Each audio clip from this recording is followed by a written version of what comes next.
ঠাঁই দেব না তাদের বন্ধু, তাদের ঠাঁই দেব না।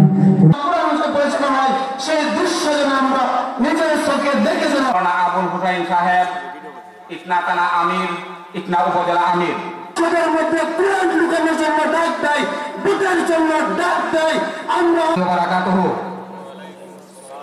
আমরা ইতিহাস থেকে জেনেছি। বিসমিল্লাহির রহমানির রহিম। অধ্যক্ষ আব্দুল বারী রিয়াদি সাহেব। আওয়ামী লীগের ফেসিবাদের 17 বছরের শাসন ফেরাউনের শাসনকে হার মানিয়েছে, এটা বাস্তব। আপনারা দেখেছেন জামাত ইসলামীর শীর্ষস্থানীয় নেতৃবৃন্দকে মিথ্যা মামলা দিয়ে, মিথ্যা সাক্ষী দিয়ে ফাঁসির মাধ্যমে তাদেরকে দুনিয়া থেকে বিদায় করে দেওয়া হয়েছে।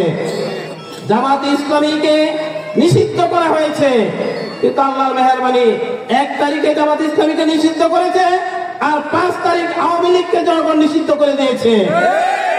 আওয়ামী লীগ বাংলাদেশে এখন নিষিদ্ধ একটি রাজনৈতিক দল। আওয়ামী লীগের নাম এখন আর মানুষ মুখে নেয় না, আর কোনোদিন নিবে না। আওয়ামী লীগের রাজনীতিকে এদেশের মানুষ ডাস্টবিনে নিক্ষেপ করেছে। ডাস্টবিনের খাদ্য হিসাবে আওয়ামী লীগের লোকদেরকে এখন বাংলাদেশে থাকতে হবে।